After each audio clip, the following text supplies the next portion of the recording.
আদান প্রদান, নাম গ্রহণ, অনেক অনেক একটা একটা জীবন, নতুন জীবনে পদার্পণ করা, অনেক শিক্ষার কথা, অনেক আলোচনার বিষয়। যেহেতু আমাদের সংক্ষিপ্ত সময়, আমরা ব্যাপক বিষয় আলোচনা করতে পারবো না এখন। মাঝে মাঝে আমাদের ভিতর একতাবদ্ধ হতে বসতে হবে। তার জন্য একটা এই পথ আছে, ঠাকুর বাড়ি মাঝে মাঝে অনুষ্ঠান হয়। সেই ঠাকুর বাড়িও তোমাদের আজকে যারা নাম গ্রহণ করবা, ঠাকুর তোমাদের সেই বাড়িও যেতে হবে মাঝে মধ্যে। এই বাড়ির উপর যার যার বাড়ির উপর যেমন তোমাদের দায়িত্ব, সেই বাড়ির উপর তোমাদের দায়িত্ব। সেই অর্থাৎ সেখানে উপস্থিত থাকতে হয়। এই যে আমার দুঃখ হয় যে আমাদের এখানে এই বাড়িও বোধহয় গতবার না তার আগের বার এসেছিলাম, তাই না? তখনও বোধহয় কিছু লোক নাম নিয়েছিল, ওই নাম নেওয়া পর্যন্ত শেষ, তারপরে আর কেউ কিন্তু যোগাযোগ করে না আমাদের সঙ্গে। যাইও বলে না বাবা আপনি গেছিলেন কিন্তু কোন গ্রাম ওই বাড়ি থেকে আমরা নাম নিয়েছিলাম। বাবা আমাকে এটা বুঝতেছি না, মনে এই প্রশ্নটা আছে। অর্থাৎ যদি কেউ প্রশ্ন না করে, কেউ জানার স্পৃহা না থাকে, তারা কিভাবে জানবে? আর যদি না যায় ঠাকুর বাড়ি, তাই না? অতএব আজকেও এই যে এত লোক নাম নিচ্ছে, 27 জন 29 জন, হয়তো এই পর্যন্ত শেষ, এরপরে যোগাযোগ থাকতেও পারে, নাও থাকতে পারে। এই জন্যই এই ধরনের নাম নিয়ে কোনো অর্থ নেই। আমার কাছে সারা জীবনেই শিক্ষার বিষয় আছে। তোমাদের নিকট থেকে তো আমাদের অনেক কিছু শিক্ষার আছে, তাই না? অনেক ছেলেরাও আছে, অনেক জ্ঞানী, বর্তমানে অনেক জ্ঞানের অধিকারী তারা। অতএব গুরু শিষ্য না, আমরা বলবো এটা হবে না পিতা পুত্রের সম্পর্ক। সেই কারণে তোমাদের ওরা কাজে যেতে হবে, নিজেদের সংসারের মতো। যে মা মা বলে ডাক দিতে হবে। আমি বাড়ি থাকি না, আমারও এরকম ঘুরে বেড়াতে হয়, তোমার মাও বাড়ি থাকি না, তোমরা যোগাযোগ রক্ষা করবা। সেটা মোড়াখালি যেতে হয়, ওই পুণ্যধাম যেখানে হরিগুরু চান ঠাকুর লীলা করছেন, ঠাকুরের পদরজ যেখানে বিরাজ করে, যেখানে কামনা সকর, যেখানে শ্রীহরি মন্দির, গুরুচাঁদ মন্দির। অতএব সেখানে একাধিকবার সময় পেলেই ওরাখানে চলে যাবে। আজকে আমরা একটা ভক্ত সঙ্গ ছেড়ে চলে আসছি। প্রতি বুধবারে যেন হাজার হাজার ভক্তরা সিধা মোড়াখালি আসে। কর্মিতা থাকলেও মনের একটা পবিত্রতা আছে, আমাদের মনটাও ভালো লাগে। সেইটা ত্যাগ করে তোমাদের মাঝে আজকে আমরা চলে আসছি। যাও, মতুয়াদের মূল হলো 12টা স্তম্ভ, যাকে হরিচাঁদ ঠাকুর বলছেন 12টা আজ্ঞা, 12টা আজ্ঞা। আমি সংক্ষিপ্ত বলছি। 12টা আজ্ঞার প্রথম আজ্ঞা সদা সত্য কথা বলো। দ্বিতীয় আজ্ঞা পর স্ত্রীকে মাতৃজ্ঞান কর, অর্থাৎ এই মাতৃজাতির প্রতি সম্মান প্রদান করতে হবে, সম্মান প্রদর্শন দেখাতে হবে। অর্থাৎ এই নারী জাতির কোনো সম্মান ছিল না। হরিচাঁদ ঠাকুর, গুরুচাঁদ ঠাকুর আসার আগে নারীরা ছিল সমাজের সবচেয়ে অবহেলিত, নির্যাতিত, নিষ্পেষিত, অধিকার থেকে বঞ্চিত। সংসার জীবনে সবকিছুতে এই নারীদের সম্মান দিলেন একমাত্র হরিচাঁদ ঠাকুর, গুরুচাঁদ ঠাকুর। এদের কাজে লাগতো খালি সন্তান উৎপাদনে রান্না করার জন্য, দাসীবাদীর মতো এরা কাজ করতো। এদের কোনো মূল্য ছিল না, শিক্ষার অধিকার তো ছিল না, কোনো অধিকার ছিল না। আবার ঠাকুর সেই নারীর অধিকারের কথা বললেন। যাও, তারপরে আজ্ঞা কি বলো? মাতা পিতাকে ভক্তি করো। মাতা পিতা গাছের গোড়া, হরি গাছের ফল। ওই যে মা বাবারে যত্ন না করে হরিবল বললাম, গুরুদেব বাড়ি আসলে পাও ধোয়ে জল খাওয়াতে কিচ্ছু হবে না। যার যার মাতা পিতাকে জগৎ গুরু হিসেবে জ্ঞান করবা, তাদের ভক্তি শ্রদ্ধা করবা। মা বাবা যদি কোনো সন্তান তাদেরকে আশীর্বাদ করে, তারপরে ওই ঠাকুরও আশীর্বাদ করবে, ভগবানও তার আশীর্বাদ করবে। মা বাবারও যত্ন করে তুমি সারাদিন হরি হরি কৃষ্ণ কৃষ্ণ পাবা, ওই হরি আর কৃষ্ণতে কাজ হবে না তাতে, বুঝলা?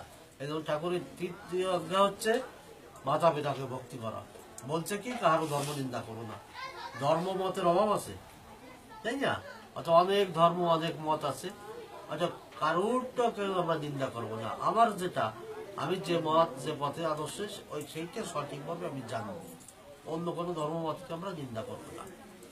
বলছে কি, চরিত্র পবিত্র ব্যক্তির প্রতি জাতিভেদ করবো না। এই জাতপাতের কথা বলছে, তাই না? আমরা সনাতন হিন্দু ধর্মটাই জাতপাতে বিশ্বাসী। বর্ণবাদ, কুসংস্কার, সুতমার্গ, জাতপাত, এইটাতেই কিন্তু হিন্দু ধর্মটা কল্যাণ গেছে। এই হরিচাঁদ ঠাকুর কঠিনভাবে বলছে, চরিত্রবান, পবিত্রবান, সৎ যে ব্যক্তি, যে সম্প্রদায়ের লোক হোক, তার সঙ্গে ভেদাভেদ করবে না। তাকে যদি ভালো মানুষ হয়, তার সঙ্গে মিলেমিশে চলবা, এক পাতে তার সঙ্গে খাবা।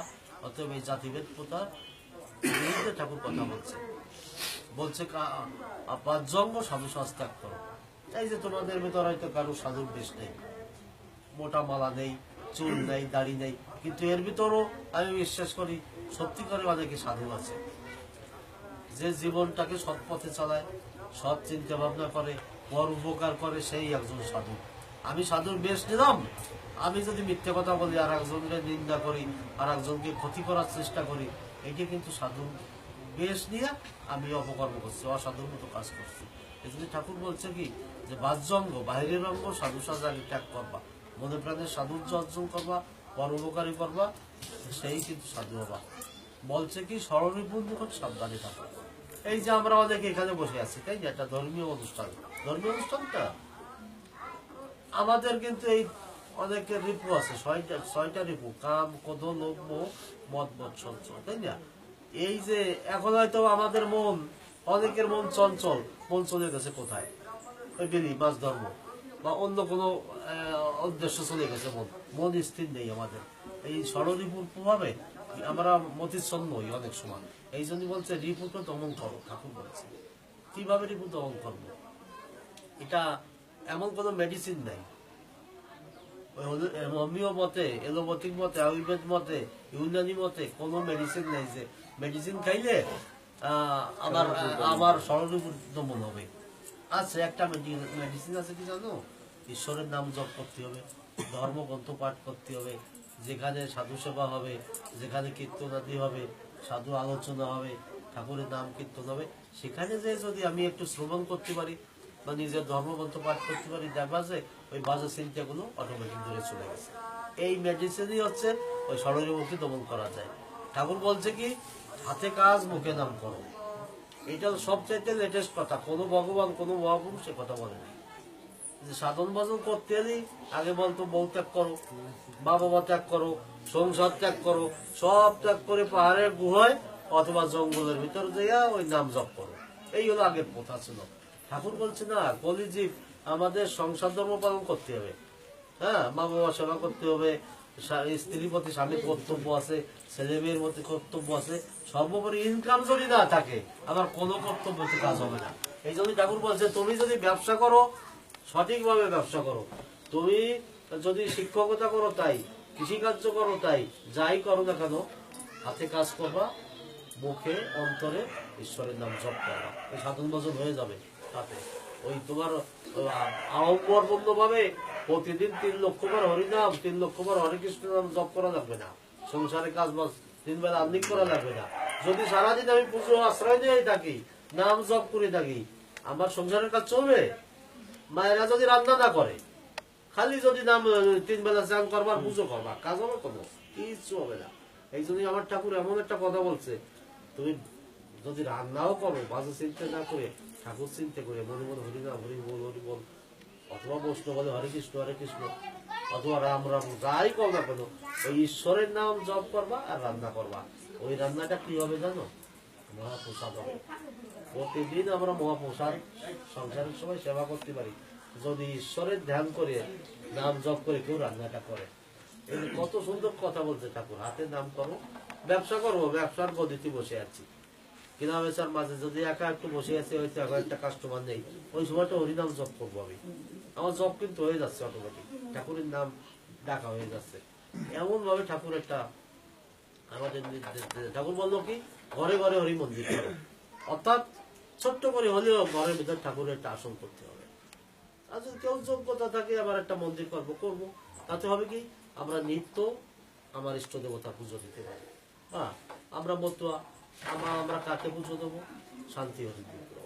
শান্তি হরি, তোমার মা বলছে শান্তি হরুকে আদর্শ গৃহস্থ ধর্মের প্রতীক হলো শান্তি হরি, মা বাবার প্রতীক শান্তি হরি, স্বামী স্ত্রীর প্রতীক হলো শান্তি হরি। শান্তি হরিকে অর্থাৎ সৃষ্টির মূল হচ্ছে শান্তি হরি। স্বামী স্ত্রী যদি না থাকে, তার পরবর্তী জেনারেশন আসবে কোথেকে? আমার মা বাবার মাধ্যমে আমরা আসছি, আমাদের মাধ্যমে আবার পরবর্তী জেনারেশন আসবে। এই তোমরা যারা স্বামী স্ত্রী বসে আছো, সবাই কিন্তু শান্তি হরির একটা প্রতীক। আমাদের মতবোধের সেই প্রতীকটি শান্তি হরি, অর্থাৎ স্বামী স্ত্রী। আমরা সেই স্বামী স্ত্রীর পুজো করি। আমি একা হরিচন্দ্রের পুজো দেবো না, একা ঠাকুরের দরকার নেই আমার। আর তো এটা আদর্শ গৃহস্থ ধর্ম। শান্তিমা সহ আমার ঠাকুরকে প্রতিটা গৃহে আমরা শান্তিমা সহ আমার ঠাকুরকে পুজো দেবো, সত্যবাবা গরুচাঁদ সহ ঠাকুর আমরা পুজো দেবো। অর্থাৎ ওইটাই আদর্শ গৃহ ধর্ম। ওই ধর্মের মাধ্যমে সৃষ্টি হবে, আদর্শ গৃহ ধর্ম পালন হবে, স্রষ্টার সৃষ্টি রক্ষা হবে। যদি ঘরে ঘরে প্রতিটা যুবক শ্রেণী যারা, তারা যদি সন্ন্যাস নিয়ে চলে যায়, ভবিষ্যৎ সে বংশ থাকবে? প্রোডাকশন যদি না থাকে, বংশ থাকে, সব বিলুপ্ত হয়ে যাবে, কিন্তু ধর্মই বিলুপ্ত হয়ে যাবে যদি লোক সংখ্যা না থাকে। আমার ঠাকুর এসে ঠিক ওই কথা বলবো যে গলিতে সন্ন্যাস নিষিদ্ধ, গৃহস্থ ধর্ম করো, বিয়ে করো, সৎভাবে সন্তান উৎপাদন করো, সুশিক্ষায় শিক্ষিত করো সন্তানদের, হরিনাম জপ করো। এই যে দ্বাদশ আজ্ঞা বাবা তোমরা চেষ্টা করবা পালার, এর মধ্যে কয়েকটা আজ্ঞা পালা কিন্তু খুব সহজ। কি? হাতে কাজ মুখে কাম করা, মাতা ভক্তি করা, তাই না? ঘরে ঘরে ঠাকুরের একটা মন্দির করা, নিত্য পুজো দেয়া, দৈনিক প্রার্থনা করা, এগুলো তোমরা চেষ্টা করো। আর আমাদের একটা পবিত্র দিন আছে, বলতো কোন দিন সেটা? বুধবার। আমার হরিচাঁদ ঠাকুরের আবির্ভাব দিন ওই দিন। ঠাকুর ওই দিনে ধরা দামে এসছিল এবং ওই দিনই ঠাকুর তিরোধান করছিল। হ্যাঁ, মহাপ্রয়াণ সেই বুধবার, মধুকৃষ্ণ ত্রয়োদশী, মহাভারণীর যোগ, শতবিশা নক্ষত্র, ব্রাহ্ম মুহূর্তে। ব্রাহ্ম মুহূর্তে কোনটা? সূর্য উদয় হবে যখন আকাশটা গগনটা লাল বর্ণ ধারণ করে, তাই না? হ্যাঁ, ঠিক ওইটি হলো ব্রাহ্ম মুহূর্তে। আমাদের জামিনীর 4টা ভাগ আছে, অর্থাৎ রাত্রে, তার শেষ রাত্রে যেটা, ওইটা নাকি পবিত্র আত্মা এবং সমস্ত দেবতারা ওই দিন মত্তধামে এসে বিরাজ করে। অর্থাৎ এই যদি মানসিক করে কি ভরে ওঠে হাঁটবা, অর্থাৎ পবিত্র আত্মা, ওই বায়ুটা নির্মল থাকে, ওই ওই ওই বাতাসটা যাতে গায়ে লাগে। হ্যাঁ, ওই জন্যই ওই সময়টাই দেব দেবতা বা সব পবিত্র মুহূর্ত ওইটা। এই জন্যই আমার ঠাকুর আবির্ভূত হয়েছিল ঠিক সেইটা। অতএব এই কয়টা সমন্বয় সাধন করে আমার ঠাকুর ধরা নামে এসেছিল। মহাপবিত্র দিন আমরা যে কোনো শুভ কাজ বুধবার করবো, আমরা যাই করি না কেন, আমরা বুধবারটা বেছে নেবো। আর একটা দিন মায়েরা তোমরা একটা দিন পারবে না নিরামিষ আহার করতে, বুধবারটা। হ্যাঁ, যদি চেষ্টা করবা ছোট একটা হাঁড়ি পাতিল একটা কড়াই আলাদা রাখবা, বুধবার ব্যবহার করবো। এখন তো আর হাঁড়ি কড়াই কেউ পিতলের তা ব্যবহার করে না, মাটির তাও নেই, কিন্তু তবুও সিলভারের তাওয়া তো আমরা খুব অল্প পয়সা। প্রতিটা পরিবারের একটা পাতিল একটা কড়াই বুধবারের জন্য আলাদা আমরা করে দেবো, যে ওই দিন পবিত্র দিন আমরা অন্তত একটা দিন নিরামিষ আহার করবো। এটা মেডিকেল সায়েন্সও কিন্তু বলে যে মাঝে মাঝে নিরামিষ আহার করলে ভালো হয় শরীরটা, মাঝে মাঝে উপবাস থাকলেও স্টমাকে বিশ্রাম দেওয়া হয়, তাই না? এই কারণে আমরা যদি বুধবারের দিন উপবাস থাকতে পারি, থাকবো। এই একটাই আমাদের বারণ আছে, বুধবার ঠাকুরকে সম্মান জানিয়ে আমরা পবিত্র দিনটা আমরা মেনে চলার চেষ্টা করি। আর যেহেতু প্রতিটা ধর্মমতের এক একটা চিহ্ন আছে, তাই না? এই যে এখানে দেখলাম অনেক বৈষ্ণব আছে, গিরি বৈষ্ণব। এখানে তো সন্ন্যাস বৈষ্ণব খুব কম আছে আমাদের দেশে। গৃহ থেকে বৈষ্ণব বলতে নেই, অনেকে গিরি বৈষ্ণব, তুলসীর মালা ধারণ করি, কৃষ্ণ মন্ত্রে দীক্ষিত হই, অনেকে মাছও খায়, তাই না? এই জন্য তার কিন্তু আমরা দেখলেই চিনবো যে কোনো একটা তুলসীর মালা আছে, তাই না? অর্থাৎ মতুয়াদেরও আমি গৃহী, মতুয়া সবাই, মতুয়া সবাই গৃহী, তার মধ্যে ইচ্ছে কোনো একটা আচার মালা গলায় থাকলেই হয়তো চেনা যায় যে একজন মতুয়া। তোমরা এখানে মুর্শিদপুরের লোক, ওই যশোর থেকে, খুলনা থেকে বা ওই নোয়াখালীর থেকে একজন মতুয়া আসলে ওই আমাদের পরিচয় হবে প্রথম কিসে? প্রথম পরিচয় মালায়। হ্যাঁ, ওই জলিপাড় ওবার বাস স্ট্যান্ড দাঁড়ায় থাকলে আর একজন মতো যদি যায় দেখে আচার মালা, ওই দেখবা সবারই বাদ দিয়ে তার পাশে যে জিজ্ঞেস করবে, দাদা তুমি আমার মতো ভাই, তোমার বাড়ি কোথায়? এইভাবে কিন্তু একটা পর যাকে চিনি দেয়া সেও কিন্তু আপন। এই জন্য মালায় কিন্তু মানুষকে আপন করে, এই জন্যই মালাটা। এবং মালার অনেক গুণ। আমার গলায় যদি সঠিকভাবে মালা ধারণ করি, মালায় অপমৃত্যু হয় না, বড় রোগ ব্যাধি হয় না, আবার রোগ ব্যাধির থেকে মুক্তি পাওয়া যায়। আগে জানতে অনেক বড় বড় গোসাইদের রোগী বাড়ি যাইতো, তাদের গলার মালাটা স্নান করাই জলে ভিজিয়ে খাওয়াই দিত, সে রোগ ভালো হয়ে যেত। অর্থাৎ মালাটা পবিত্র জিনিস। এই জন্যই এই শান্তিমা আমাদের মালা দিত সবাইকে, শান্তিমার হাতের মালা। এই জন্যই আমরা সবাই মালা অন্তত প্রতি বুধবার একটু তেল জল দিয়ে মালাকে স্নান করাইয়া গলায় ধারণ করতে হয়।